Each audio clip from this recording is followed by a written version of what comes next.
Surat pemerintah telah mendeteksi masuknya COVID-19 subvarian imigran EG.5 atau ARIS ke Indonesia. Namun Kementerian Kesehatan memeriksa bahwa masyarakat tidak perlu khawatir lantaran tingkat fatalitas varian ARIS yang rendah.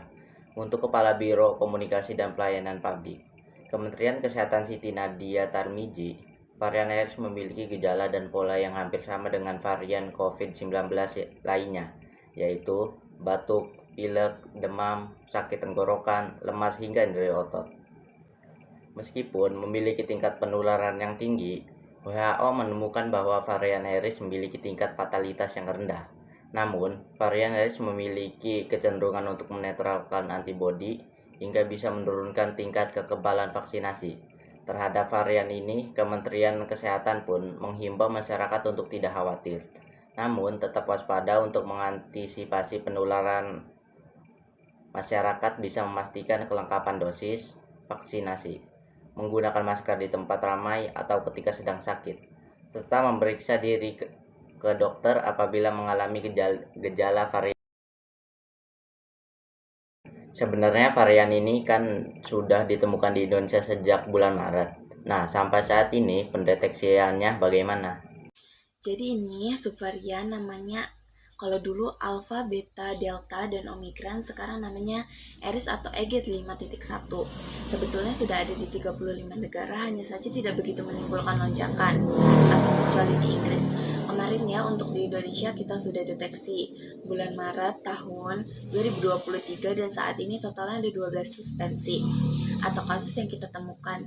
Nah, ini kasus menjadi ada monitoring, jadi pengamatan oleh WHO karena ada kasus tetapi tidak menyebabkan kematian ataupun pendapatnya. Hospitalisasi yang tinggi kita anggap seperti dapat membuat heboh, dan saat ini juga ada, dan ini memang ciri khasnya COVID. Ini selalu bermutasi dengan lama-lama sering dapat diberikan nama yang baru oleh para ilmuwan-ilmuwan. Nah, mungkin masyarakat bertanya, apakah ini harus diwaspadai dari subvarian ARIS ini? Karena biasanya kita tahu kan, ada subvarian yang lebih rentan menular tetapi mungkin lebih lemah. Ada sebagian yang mungkin tidak semudah itu menular, tapi biasanya gejalanya lebih kuat. Apakah masih tetap disarankan untuk memeriksakan diri untuk COVID kah atau bagaimana? Jadi telah dicabut oleh Bapak Presiden tanggal 21 Juni yang lalu kan. Dicabut jadi artinya COVID ini masuk endemi dan dianggap sebagai penyakit biasa. Bagi orang yang sedang flu, pertama itu harus pakai masker dulu ya. Yang kedua, tentu saja dia harus minum obat dan vitamin untuk jaga-jaga. Tapi kalau dia belum berlanjut, ya memang harus banyak diperiksa sekaligus swab untuk bebas apakah dia positif atau tidak gitu. Tujuannya adalah bukan untuk macam-macam, tapi apakah dia perlu isolasi atau tidak.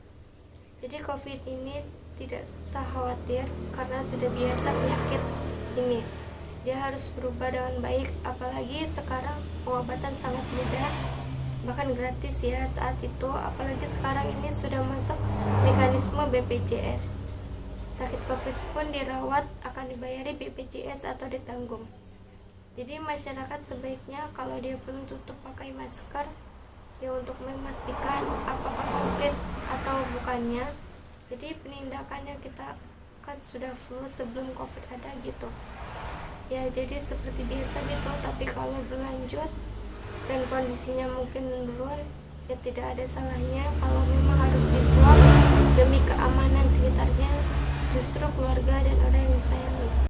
Varian ARIS memang per tanggal 17 itu diumumkan WHO sebagai varian under monitoring dan memiliki nama baru menjadi IG5 atau subvariannya yaitu EG.5.1 dan IG.5.2.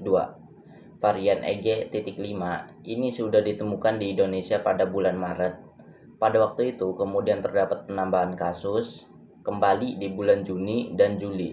Sampai saat ini memang ada tren peningkatan daripada subvarian EG.5 ini, walaupun kalau kita lihat sebelum mendominasi ya, daripada subvarian yang berada di Indonesia saat ini gejalanya itu hampir sama, jadi batuk, pilek, demam, tenggorokan, badan lemas atau nyeri otot.